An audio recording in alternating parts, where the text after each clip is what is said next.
What you think about that? What you think about anything?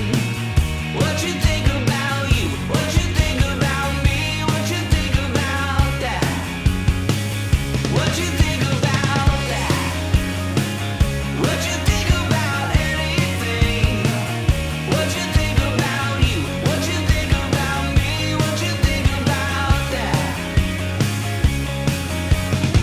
Today we're at Bonsai Books, a local bookstore that's here in Cheyenne, Wyoming. Unfortunately, this little bookstore is closing, and today I'd like to take a look. I'm gonna see if I can have the owner show us around because frankly, I just am not super aware of where everything is situated since I just last weekend, as of the time of recording, visited for the first time. As far as I understand, this store is mainly closing not necessarily because of a lack of success, rather a little more of the constraints that make it challenging to run a business in this area. So let's go ahead and take a look, see if the owner will take us on a tour, shall we? All right, so this here is the owner of the bookstore called Bonsai Books. Yep.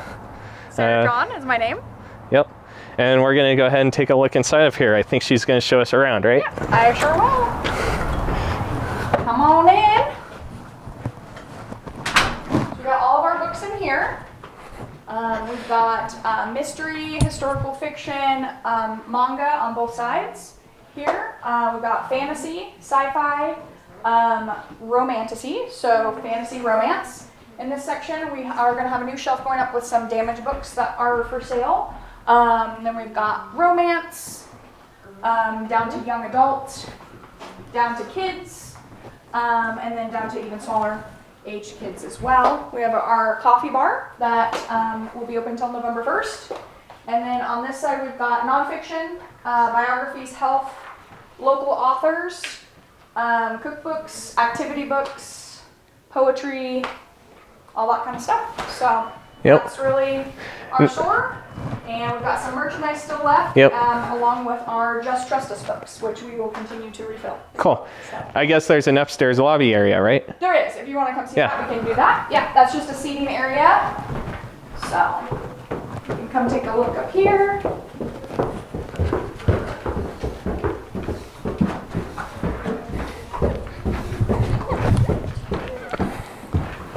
And this is just a seating area that we have, so if our customers want to purchase a book and then grab a coffee, they can come up here and hang out. We also do book clubs in here and other activities, and then we've got like a little kids corner as well. Okay. So that the kids can play while their moms have coffee. That's cool. So as far as I understand, you're going to continue doing the book club somewhere else, right? Yeah, so the Bonsai Book Club, we'll continue to meet. We'll just find a different place to meet at. But we'll be meeting here probably till we close. All their book clubs are probably going to pick different places to meet. We're still doing henna this next Sunday, September 14th, from noon to 4. That will be downstairs.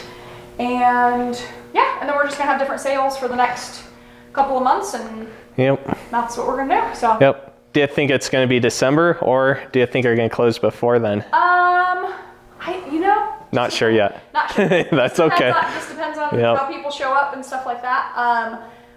My goal is to be closed by Christmas, but other than that, I just kind of see how it goes. I will be ordering books for people up until the end of September. Okay. So if people still have a book that they want, as long as it comes out by middle of November, then we can order it for them. Okay. So.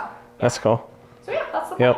I guess one other thing, I read that you were saying something about if someone were to happen to come forward to buy it, would that be a possibility then? That is a possibility. I have had a couple of people come forward and ask me about that, and so there is definitely some negotiations that need to go on. Okay. We got to figure that out if that's what's in the best interest of everybody.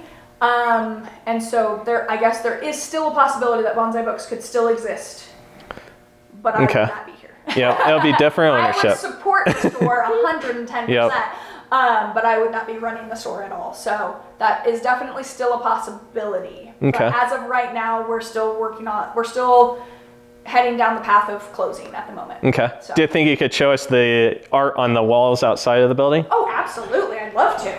Absolutely. I'm kind of curious a little bit of the story on that. Yeah.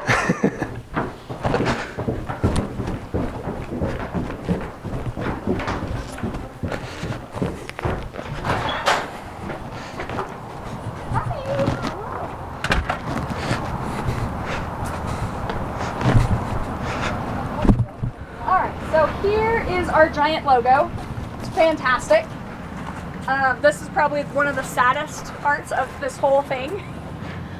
So I sent an idea to he's the one that designed the logo. Anyways, Yeah. I sent ideas. I told him I wanted like books on the bottom, and I wanted a bonsai coming out of it.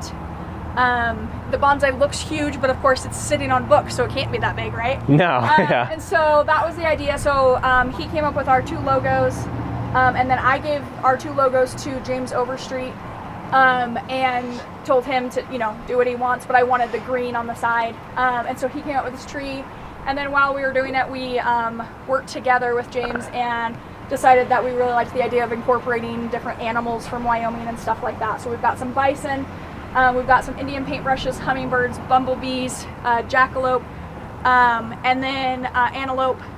And then I just love sea turtles, and so I asked him to also put a sea turtle in for me. Okay, I was wondering about that. My precious sea turtle, because I just wanted it, and I know it doesn't have anything to do with Wyoming, but I love sea turtles, and so I just thought it would look super cute on that. So that was our joint thing. I mean, obviously James did it, not me. But, Yep.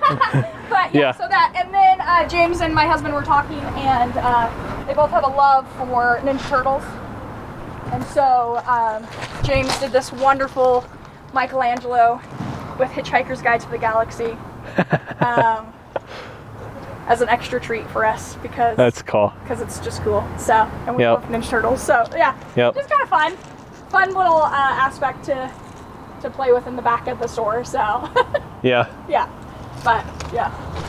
And then I guess there's one other place that's in here, right? Another business? Yeah, so we do have another business. Sarah Rusk owns WyKnots. It's an alterations company. Okay. And she will continue to be open even if we close our doors.